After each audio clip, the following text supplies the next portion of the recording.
Яхин KZ Ислам ағарту порталы ұсынады. Алып қашу деген біздің салт дәстүрде бар екі жолмен. Бұл келісіп алып қашу. Неге? Өйткені қазақтың салт дәстүрінде алдынан өтіп үйленетін болса, қыздың жақта той жасайды, қыз ұзату тойы, жігіт жақта жасайды. Сосын он тағы кит, мит, анау мынау, қыздың дүниясы деген сияқты көптеген нелер көп, шығындар көп қыздың жақтан. Сол кезінде қыздың ата-анасының бауырларын жағдай болмай жатса, тұрмысқа шығатын уақыты келіп, енді жағдай жоқ деп тұрмысқа бермей қартайтып алатын болса, болмай қалады. Сондайда жаңағы қыздың жеңгелері, немесе ата-анасын өзі айтуы мүмкін, сестралары немесе жеңгелері арқылы айтуы мүмкін, анаған айтып отырып кете берсін. Біз ренжімейміз. Сондайда қыздың жағы шығынданбас үшін жағдайы көтермегендіктен, қызды өздері жаңағы жігітіне айтты, давай алып қашып кетсін сен.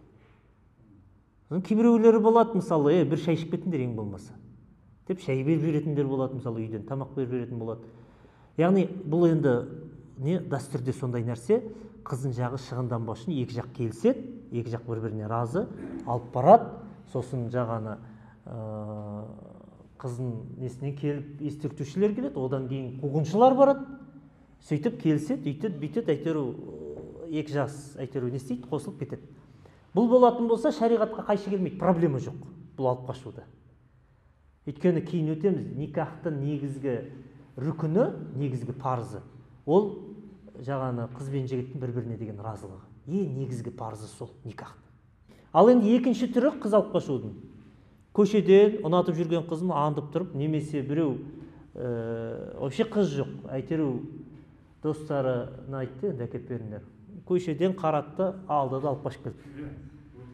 Мынау биыл сондай Шымкентте сондай бір жағдай болды деп, Таразда мен жүр ғой әлеуметтік желіде. Көшеден қарайды, қазақта айтады ғой, біреудің әйелі біреуге қыз болып көрінеді деп. Көшеден алып қашып кеткен, сөйтсе жағаны.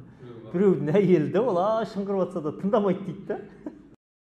Мен біреудің әйелімін, күйеуім бар десе болмайды дейді. Достарына әкеп берген да. Жарайды.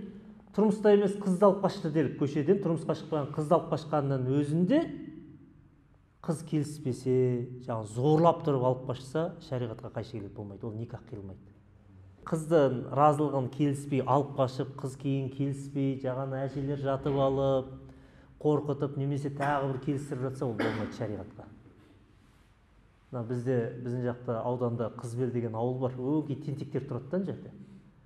Біреулер барса жаңаны ұрып жібереді, өңкей жаңаны тақпақтап сөйлейді, біреуге тиіссе де тақпақтап сөйлеп, жаңағы тақпақ шығарып жібереді, өлең шығарып жібереді.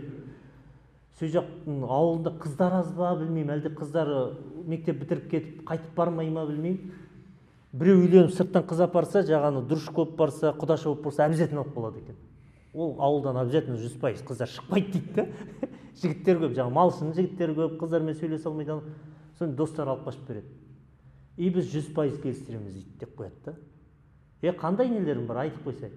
Яғни ең бірінші не ол жаңағы апалар жатады. Кейбіреулер бар, секіріп кетеді дейді. Оны далаға шыққаннан кейін басқа методика қолданамыз дейді. Тас қараңғы түнде барамыз, қабырдың басына барып тастаймыз дейді. Қорқытып, дух беріп, духын түсіріп. Қабырдың басына барып тастап, мәшинемен кете бергенде өзі жалынып, шығам. Қорқатты енді қабырдың басында жалғыз қалуға. Шығам деп сөз жерден жаңағы қолхатны алып, келістіріп, алып келіп, сөйтіп алып береміз дейді жаңағы. Ол болмайды бәрібір, зорлықпен қорқытып. Кейін қыз ата-анасы келген кезінде мен зорлып, өйстіп қабырдың басына апарып не істеді, зорлап алып берді дейтін болса, оны соттатып жіберу мүмкін. Шариғатта да ол некелесуге келген кезінде жоқ, мен қорқытып келістірді, мен негізі разы емеспін десе болмайды. Мысалы, хадис бар, бір әйел келеді да, я Расулулла, менің әкем дейді, менің рұқсатымсыз бір еркекке мені жаңағы құда түсіп, келісіп қойды дейді. Қалай болады дейді. Мен разылығымсыз, менің рұқсатымсыз бір еркекке мені тұрмысқа берейін деп жатыр, не болады дейді. Сонда пайғамбарымыз саллаллаху алейхи вассалам айтады, жоқ, сен көрмей, оған сен разы болмай, әкеңнің ол істегені шариғатқа келмейді, яғни болмайды. Шақыр әкеңді деген сияқты пайғамбарымыз не қолданып отқанда, сонда ана қыз айтады, жоқ, я Расулалла, қоя салыңыз дейді. Әкемнің шешіміне мен разымын, мен ол еркекті көрмесем де дейді. Сонда тақуа әйел болып тұр да қыз. Әкем мені кімге қосса да мен разымын оған дейді. Бірақ мен просто кейінгі ұрпақтарға, кейінгі исламда қыз келіншектерге сабақ болсын, әкелеріне сабақ болсын деп соны айтқым келіп отыр. Соны білдірткім келіп айтып отырмын, я Расулалла дейді. Бірақ мен разымын дейді. Разы болсам болды, қала бер. Қызды апарып қорқытқаннан кейін, немесе әкесі қыздың көрмеген разылығын алмай біреуге атастырып қойып үйленесің шығасын деп қойса, қыз оған хоч не хоч әйтеру болды, қорқыса да әйтеру көндім, жарайды, разымын деп тұрған болса, дәл некелесуге келгенде, қыз жақсы, мен көндім, бірдеме енді көрейін, енді Алланың жазған шығар, енді көрейін деп, соған көніп разылығын білдірсе, есептеле береді, никах қылына береді. Түсінікті? Дәл некелесуге келген кезінде разылығын білдірмесе, неке қиылмайды.